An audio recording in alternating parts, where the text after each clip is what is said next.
semua, kami mahasiswa Universitas Kristen Indonesia Maluku, Fakultas Teologi UGM, program studi pendidikan agama Kristen. Dalam video ini, kami akan membahas tentang pengertian, hakikat, fungsi dan tujuan, objek, dan isi dari PAK. Sebelum itu, perkenankanlah kami memperkenalkan diri kami.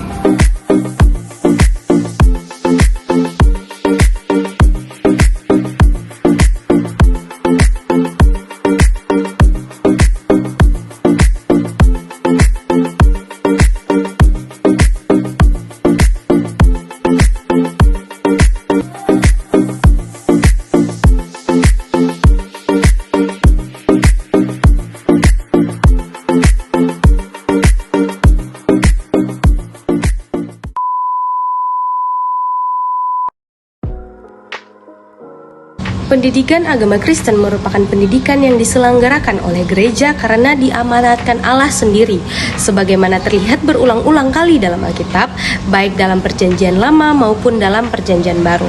Oleh karena itu, pendidikan agama Kristen adalah pendidikan Alkitabiah teologis yang diadakan gereja bagi semua orang, khususnya bagi semua orang percaya dari segala golongan umur, mulai dari kandungan hingga menghadapi kematian atau from womb to tomb.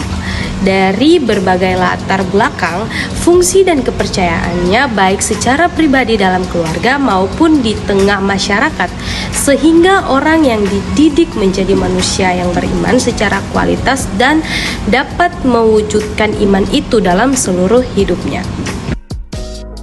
Hakikat pendidikan agama Kristen seperti yang tercantum dalam hasil lokakarya strategi PAK di Indonesia tahun 1999 adalah usaha yang dilakukan secara terencana dan berkelanjutan dalam rangka mengembangkan kemampuan siswa agar dengan pertolongan Roh Kudus dapat memahami dan menghayati kasih Tuhan Allah dalam Yesus.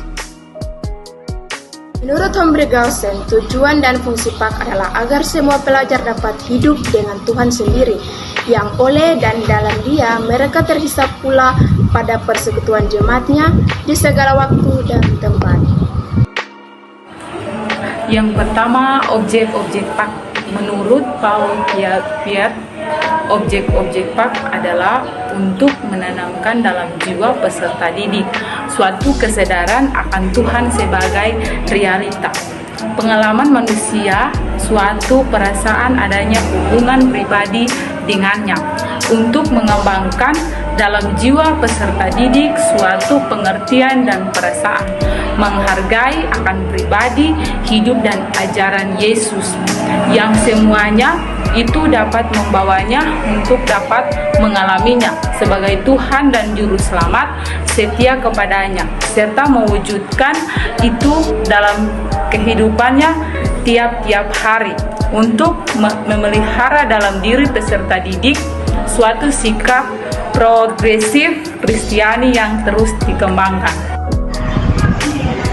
Untuk mengembangkan diri dalam peserta didik, kemampuan dan sikap untuk berpartisipasi dalam masyarakat Kristen yang terorganisir yaitu gereja, untuk mengembangkan dalam jiwa peserta didik perasaan hargai arti dan pentingnya keluarga Kristen dan kesanggupan untuk berpartisipasi serta memberikan sumbangan yang konstruktif terutama hidup masyarakat, untuk membimbing peserta didik dalam suatu kehidupan Kristen yang benar, berkembang dan untuk melihat dalam dunia ini maksud dalam rencana Allah. Teologi yang tersebar dalam berbagai disiplin ilmunya, biblika, sistematika, historika, praktika, dan ilmu-ilmu sosial juga ilmu pengetahuan dan teknologi yang mengantar anak-anak didik untuk mengenal dan menerima kebenaran-kebenaran yang disampaikan gereja kepada anggota-anggotanya, seharusnya dapat mengambil sikap dan wujudkan pengabdiannya di tengah-tengah hidup dan kerja yang nyata. Oleh karena Allah adalah sumbernya, Alkitab menyatakan bahwa Allah bekerja secara kreatif dalam sejarah penyelamatan manusia, bahkan Allah adalah firman yang hidup dan yang menghidupkan sejak dari kejadian alam semesta manusia diciptakannya yang adalah miliknya sendiri. Setelah memberontak terhadapnya, sejarah bangsa Israel menggambarkan bahwa kejatuhan mereka telah disebabkan oleh pemberontak melawan Allah. Tetapi Allah tetap memberikan pengampunan dan keselamatan kepada mereka.